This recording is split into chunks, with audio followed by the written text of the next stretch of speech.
كلنا isugu yimaadeen maamulka gobolka Sool iyo ka degmada Laascaanood madaxda hay'adaha madax bannaan guddi ka shaqeysa taakuleenta dadka Shumbiyood ayaa lagaga dhawaaqay guddi wadajir ah oo ka howlgali doona wacyigelinta fayadhowrka gobolka Sool oo ka hortagi doona fiditaanka cudurka Shumbiyoodka xilli ay xanuunada Shumbiyoodka ay ku sii fidayaan deegaano hor leh oo ka tirsan guud ahaanba gobolka Sool iyo guddigan oo ka kooban 22 xubnood waxaana halkaasi ka hadlay بعد عافيماتك يا قبل كسول علماء الدين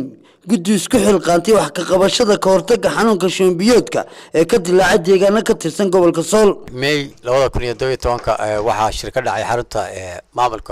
قبل كسول مقالها مقال الله سبحانه شركة سوق صعب سنة حولها ترتدين كنا دافد جود قبلك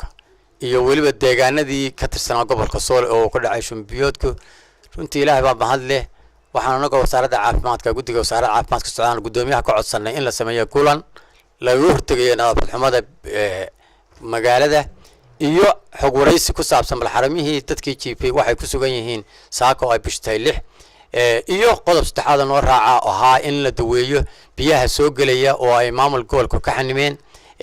si looga baqay cabsi cudurka Shumbiyoodka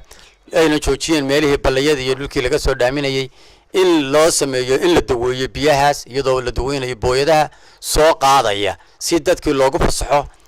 biyihii marka alxamdulillaah rabbil caalamiin tidii baan wadnay marka hadeerna aad waxaan ugu faraxsanahay ka soo qaybgalkan aan ka soo qaybgalnay iyadoo la sii dardargelinayo hawshuna sidii ka sii ballaaranayso waxaan hadeer anagu qaybta wacyigelinta hadaan nahay hawshu waxay noqonaysaa magaalada un bay ku koobnayd laakiin kulay dhaqaale badan iyo waxyaalo badan baa loo baahan yahay in bal deegaanada loo baxo degmooyinka gobolka oo kale in aad loo ballaariyo hawshii iyadoo hadeer magaalada un noogu koobnayd wabillahi tawfiiq intii waa kulan aad iyo aad u muhiim ayuu ahaa وأنا كوسال إسنا وأمرهم شورى بينهم ضد كمسلمين تو إني تشدان أرمها عام كا ومدة دحية لا قف كستا خصين يوحكم إذا عافيماتك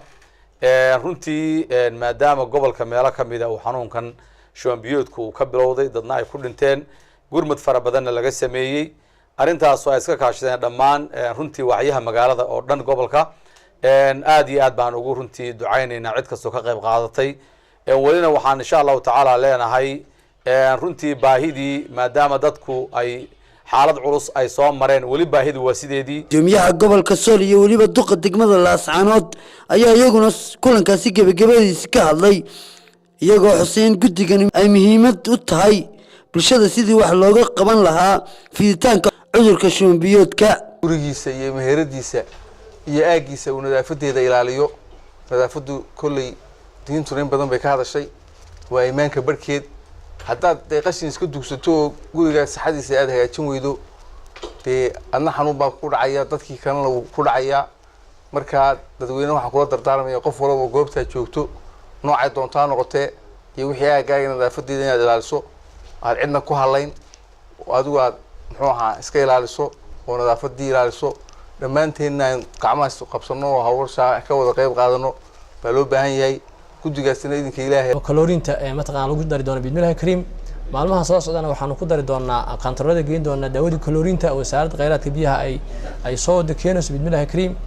waxaan mar labaad iyo mar saddexaad ba wacyigelin aan uga faa'iideysanaya maanta miidiyaha u marnaya shacabweynaha gobolka gaar ahaan kuwa degmada Laascaanood in ay nadaafadda ilaaliyaan nadaafaddu waxay ka bilaabataa qofka waxay ka bilaabataa qoyska waxay ka bilaabataa deriska waxaan ku boorinaynaa nadaafadda ilaaliyaan waxaan ku boorinaynaa biyaha cabayaan iska kariyaan waxaan ku boorinaynaa